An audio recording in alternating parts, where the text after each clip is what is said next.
Hi everyone, and welcome to Module 2.3 on conflict management skills. Whether it be at home with your family, at work with your colleagues, we face different types of conflicts every day. We often associate conflicts as being something negative, but when well managed, conflicts can have a positive impact in helping our organization achieve or move forward towards a common goal. You and I might instinctively respond to conflict in a different way. And in this module, we will bring you reflect on your most dominant conflict management style and try to identify together some techniques that we can use to prevent conflict altogether. So first, we will identify what is a conflict. We will dive deeper into what is conflict management. And finally, we'll give you some tips and tricks to try and prevent conflict. Before we go any further, please take time to check in with yourself on this subject. So ask yourself the following questions. Do you like debating and arguing? Are you willing to compromise? Do you prefer avoiding conflict? And do you search for consensus? So please pause the video here and take the time to check in with yourself. So what is a conflict? Conflict, according to Wilmot and Hawker, is an expressed struggle between at least two independent parties who perceive incompatible goals, scarce resources, and interferences from others in achieving their goals. So conflict can arise when parties compete over scarce resources, which would be an economic conflict. When parties have different preferences and ideologies, which would be a value conflict. Or the one that we're most used to, most probably, when parties compete over power, so it would be a power conflict. Even though conflict is often perceived as something negative, it also has the potential to create positive opportunities and can help a group of individuals advance towards a common goal. If we effectively manage conflict, we can turn it into something positive and even help it improve our working atmosphere. To do so, we need appropriate conflict management skills. So conflict management is the process of reducing negative outcomes of conflict while increasing the positive. We each have our own way of instinctively dealing with conflict, and there's not a right or a wrong conflict management style. Each style has its own benefits and its own downfalls.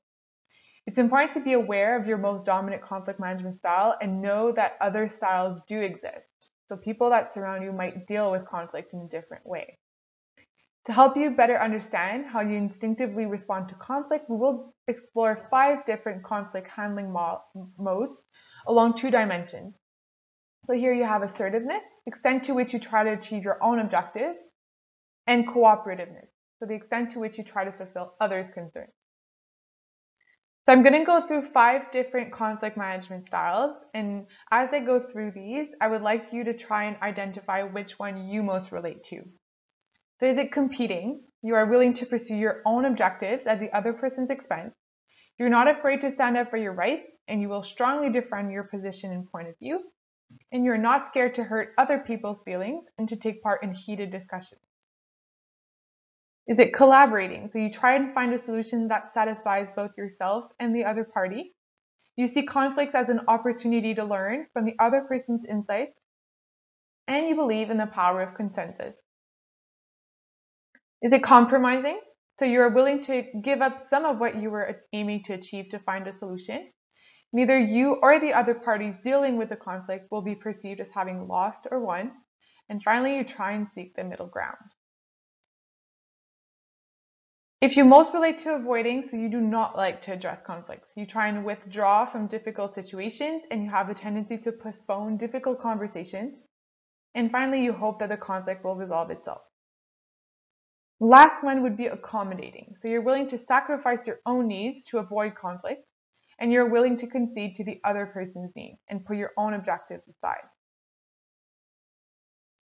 So to optimize your response to conflict, the first step is knowing which one is your most dominant conflict management style and knowing when to use each one. So you might have a mix of different conflict management styles. You might tell yourself, okay, in some situations I use this conflict management style, but in other situations I might use this one. And that's a sign that you do know how to deal well with conflict.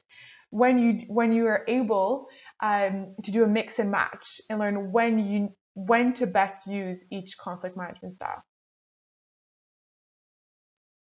As we discussed previously, conflicts can sometimes be unavoidable, and when well managed, they have the potential to create a positive opportunity. But that said, sometimes conflicts can have a very detrimental impact on your organization when it's not well managed. And sometimes it's just better off to prevent conflict. So how can we prevent conflict? So first, you can do so by creating a healthy culture, by establishing regular feedback mechanisms, and by ensuring effective communication. So to learn more about these 3 techniques, I invite you to check out our fact sheet associated to this module. In the fact sheet, you will also learn more about your own conflict management style with the Thomas Kilmann Conflict Mode instrument, and you will learn more about intercultural conflict management, which is particularly important in the water and climate sector. So I hope you appreciated this module, and thank you so much for listening.